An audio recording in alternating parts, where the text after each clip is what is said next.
ជំរាបសួរលោកគ្រូថ្ងៃនេះខ្ញុំមកធ្វើវីដេអូពីការរបៀប install Ubuntu ហើយនិង setup Ubuntu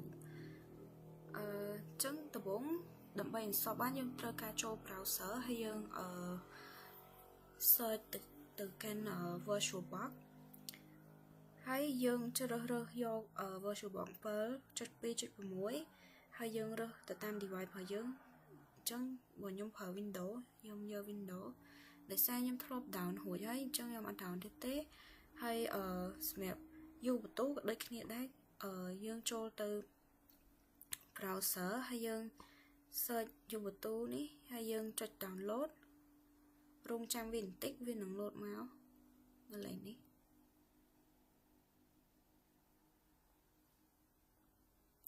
អញ្ចឹងតាំងពីហ្នឹងខ្ញុំបាន down ហើយអញ្ចឹងខ្ញុំអត់ down ទេហើយបន្ទាប់មកចូលមកដល់ការ set up VirtualBox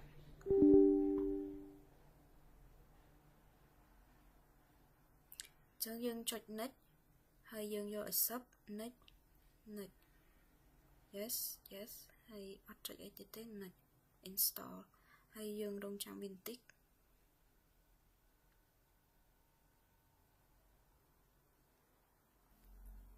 ចឹងខ្ញុំសូម skip ដល់កន្លែង install ហើយហ្មងចឹងយើងបាន install ហើយយើងចុច finish វានឹង load VirtualBox មកហើយយើងធ្វើការចុច new ដើម្បីបង្កើត machine ថ្មីហើយយើងដាក់ឈ្មោះយើង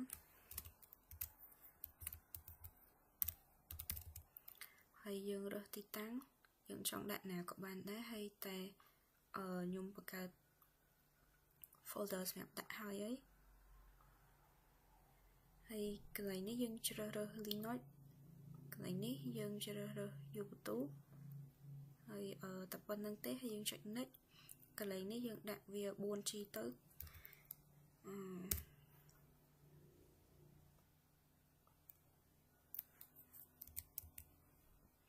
ហើយកន្លែងនេះយក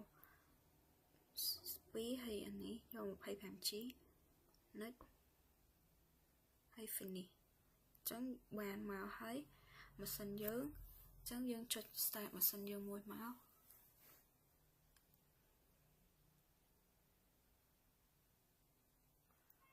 អញ្ចឹងវា load ផ្ទាំងនេះមកយើងត្រូវការ insert file ISO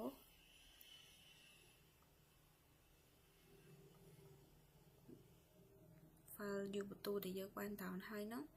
ហើយយើង tick អានេះមួយមកហើយយើងចុច mount ហើយ retrieve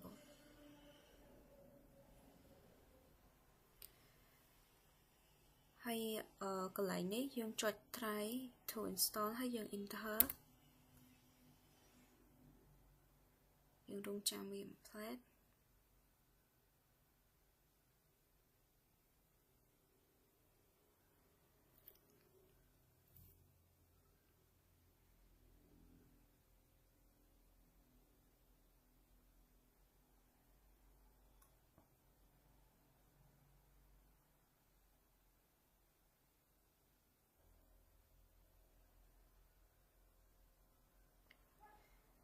ហើយយើងជ្រើសរើសភាសាយើងយក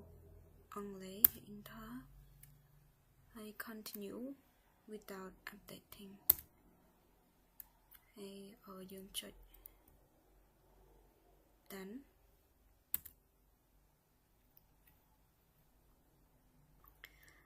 ហើយកន្លែងនេះយើង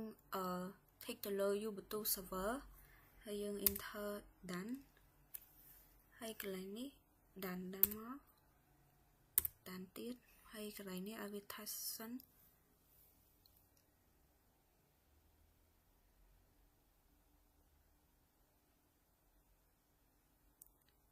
ហើយបន្ទាប់មក done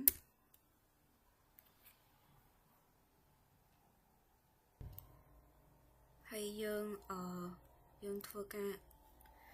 ដោះ tick នៅកន្លែង setup នេះយើងគ្រាន់តែចុច space មកវាដាច់ហើយ arrow key មកក្រោមហើយ done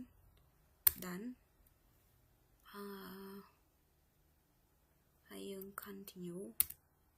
ហើយកន្លែងនេះយើងត្រូវការដាក់ name ឈ្មោះយើង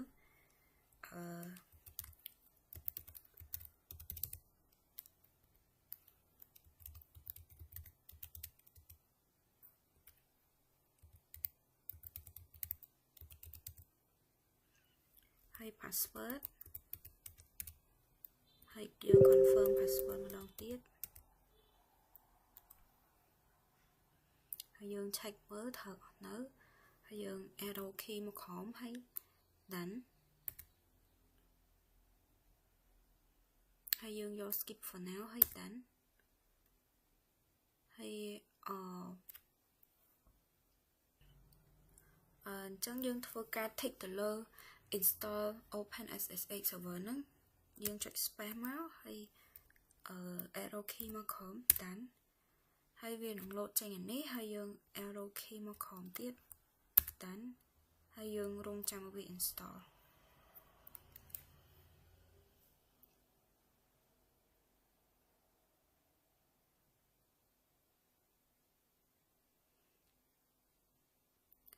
ចឹងខ្ញុំសូម skip ដល់កន្លែងវា install ហើយ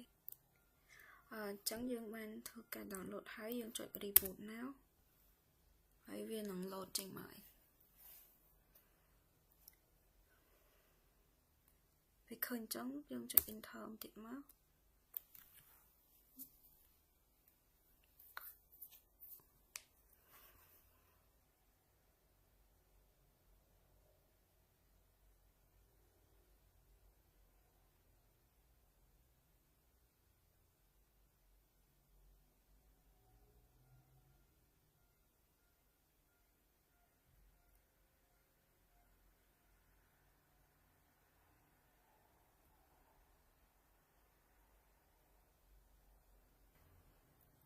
ចឹងយើងធ្វើការវាយឈ្មោះយើងហើយ enter ហើយយើងដាក់ password ហើយបន្ទាប់មកចូលដល់វគ្គយើងវាយ comment ចឹង comment ដំបូង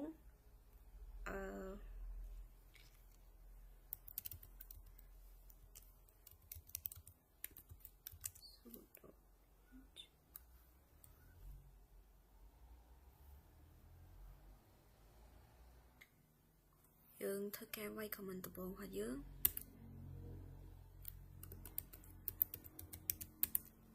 ហើយបន្ទាប់មកចូលដល់ comment បន្ទាប់ដែលយើងវាយ comment ហ្នឹងដើម្បី check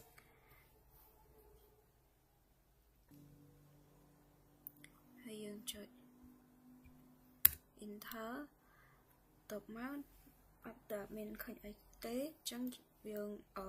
អាច update បានអញ្ចឹងយើងប្រើ comment sudo apt update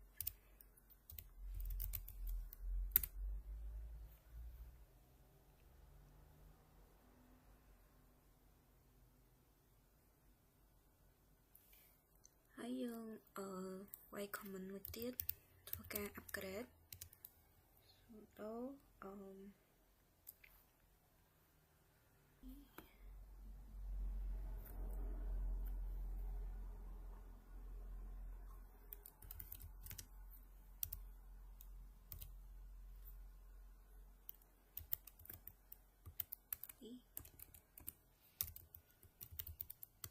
grade.y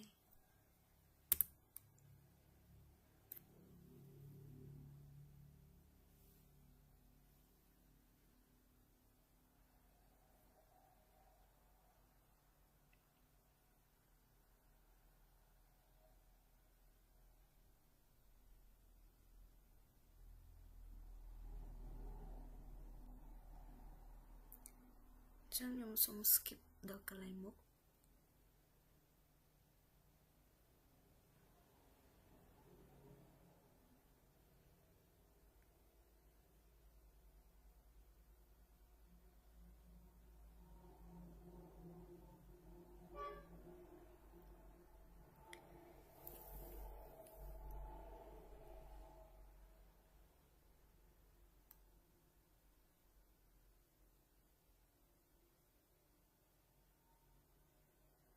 ហើយបន្ទាប់មកយើង arrow key មកក្រោមអូខេ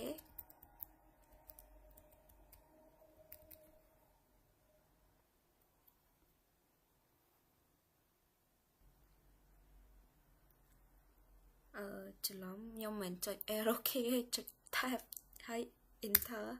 អូខេអញ្ចឹង វីដេអូនៃការ install ហើយនឹងជាមួយនឹង set up Ubuntu រួចរាល់ហើយអញ្ចឹងអរគុណលោកគ្រូហើយជម្រាបលាលោកគ្រូ